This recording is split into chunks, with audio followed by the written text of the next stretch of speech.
You are a special parish and you're very close to my heart. That's because you represent hope for me. And that's really important for a bishop. As a church plant within living memory, your life, or maybe it's more accurate to say your lives, shows me that new life for our beloved church is maybe not easy, but is very possible. Incarnation is such a great name for a church, particularly in these times when it's so important for us to walk our talk and talk our walk with authenticity.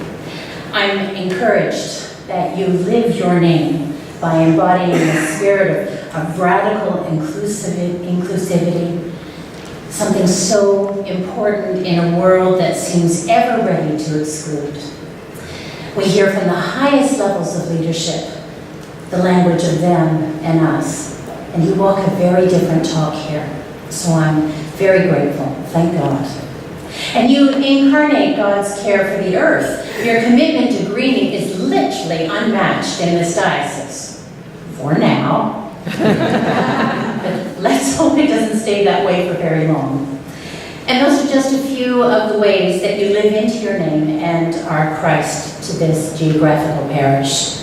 So many thanks to your wardens, to Stephen and Michael and Claudine and Ed for their care of this building, but most of all for their care of you.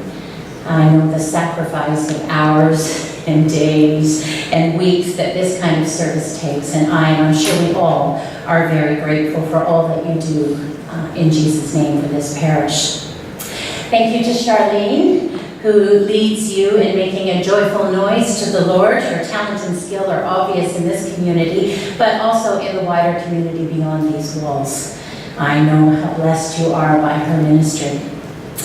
And I am so very grateful for your rector, Michael, and the ways in which he has served our diocese. He has indeed taken his place honorably in the councils of the church. And he has had a hand in shaping this diocese for many years. And after doing so officially, he came back here to continue to live out his call among you and lead you to renewed life in this place. I'm also personally glad that he accepted the important position of Archdeacon of Trafalgar. He's been a source of experienced counsel and a trusted hand in diocesan matters. Thank you very much for sparing him for that work. I'm tempted to say that like the colt in the gospel reading this morning, the Lord has need of him. But that didn't seem quite right, so now I'm just saying you notice I say colt like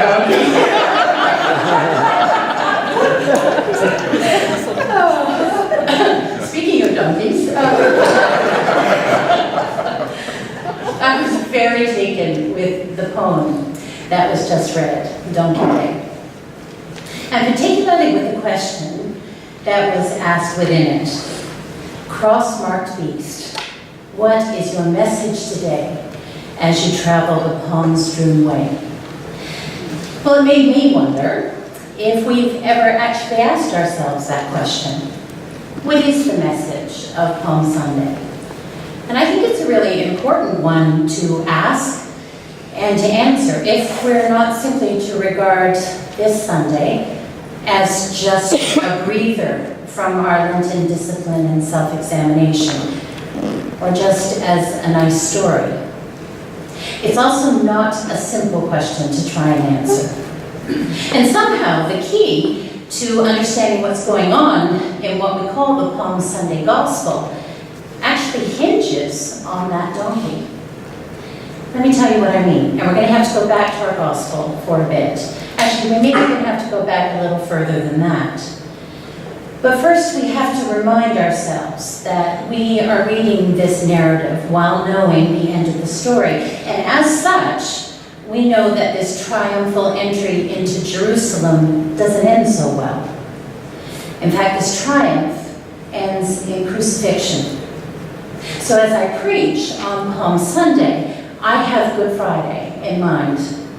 Whatever Jesus had in mind as he ordered up the donkey, he ended up hanging on a Roman cross. And crosses were reserved for the Romans' political enemies.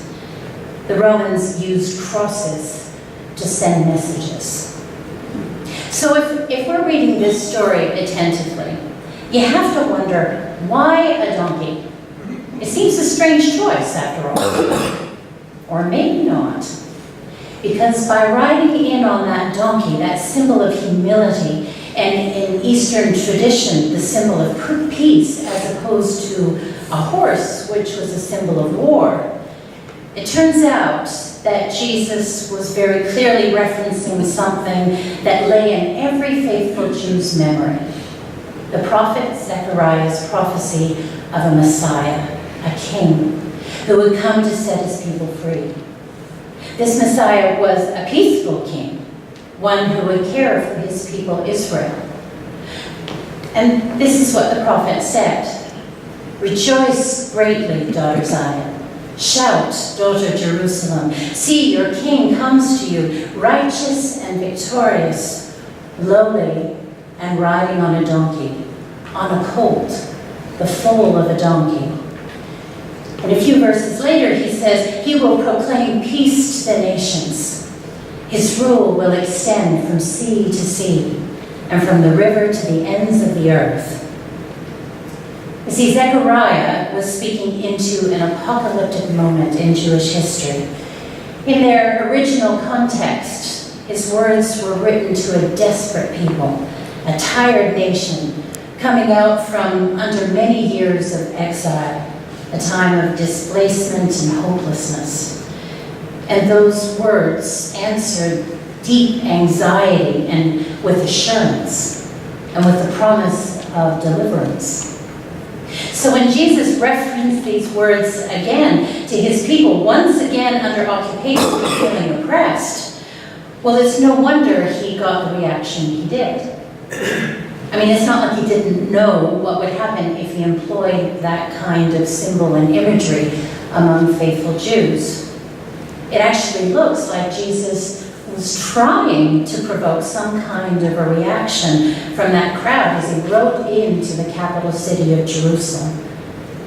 It was a doubly charged image then, him riding in on that donkey, and I rather think he meant it to be. To get the feel of what's happening, we need to put ourselves into the shoes or the sandals of the people who were flowing into Jerusalem on that day for the annual festival of the Passover, a festival celebrating Israel's deliverance from slavery. Now, if you're living in occupied territory, you're probably fed up, and you're probably looking for any sign that your overlords might be ousted. So enter Jesus on that donkey. What was he up to? Well, I think it's Jesus saying to the people, I, the Messiah, represent an alternative way to see the world, an alternative way to live in it. This is, in fact, a rival claim to authority, both worldly and spiritually. It's a rival claim to power, both worldly and spiritually. And it's very much a rival claim for the people's allegiance.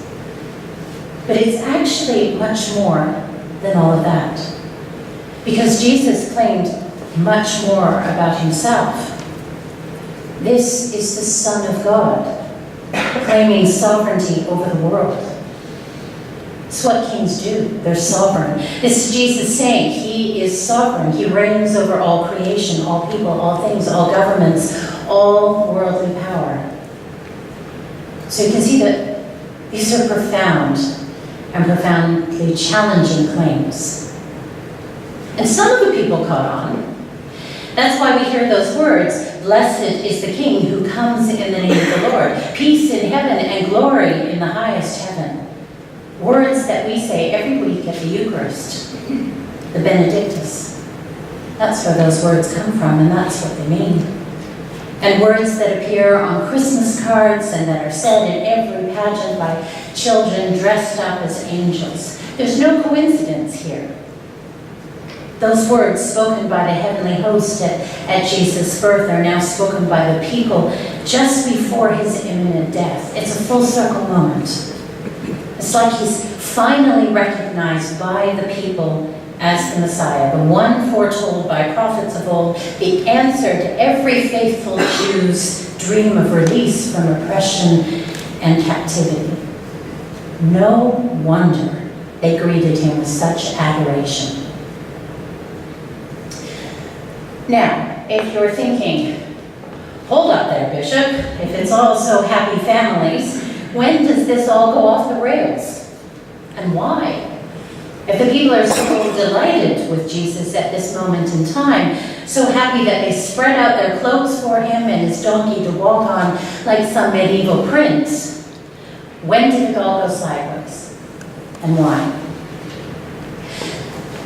Well, some adored him and got it, but more didn't. Remember the Pharisees, whose power derived from their Roman overlords. Remember that they asked him to stop the crowd's adulation and worship. And remember that he refused and said, I tell you, if these were silent, even the stones would shout out. It was in that moment that he sealed his fate. In that moment, he set himself up in opposition to everything they represent. In that moment, he declared himself beyond their reach. Now, as we all know, even today, these are challenging claims to make for Jesus. And such claims cannot go unanswered. I said at the beginning that as I preached on Palm Sunday, I needed to keep in mind Good Friday. That whatever Jesus had in mind when he ordered up the colt, he ended up hanging on a Roman cross. And that crosses were reserved for political enemies. And that's true. The Romans did use crosses to send messages. They also used them to wipe out other people's messages, to wipe out other people's lives entirely. And in Jesus' case, they tried to send the message, but in the end it failed. In the end, God's message was far more powerful. The message of Palm Sunday is this: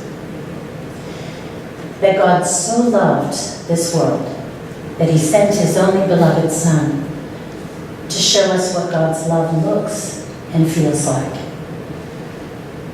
And with a message like that, they never had a chance. And Palm Sunday kicks off a whole set of responses to that message. It alone doesn't give us a full picture of God's purposes, but then neither does Good Friday. Neither one tells us the whole truth about Jesus. But Easter does. Easter makes sense of them both. Both the claims that Jesus makes and this world's response to them. Easter validates and supports and confirms those claims.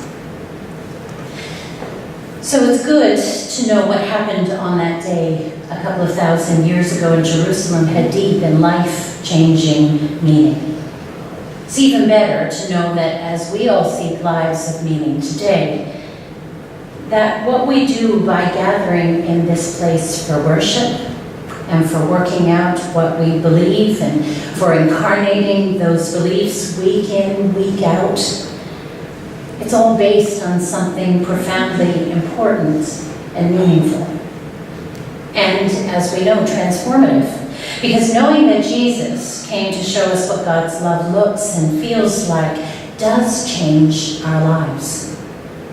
And as you at Incarnation continue to incarnate Jesus in this community by lifting up the fallen, by working bravely and persistently to establish more equitable relations in the world, by sacrificing your lives on behalf of what you believe, our lives and the lives of others are changed in Jesus' name. And it all began with that donkey, an ornament, a humble beast of burden, a sign of peace to people of peace, a sign that things would never be the same again. In the name of God, Father, Son, and Holy Spirit. Amen.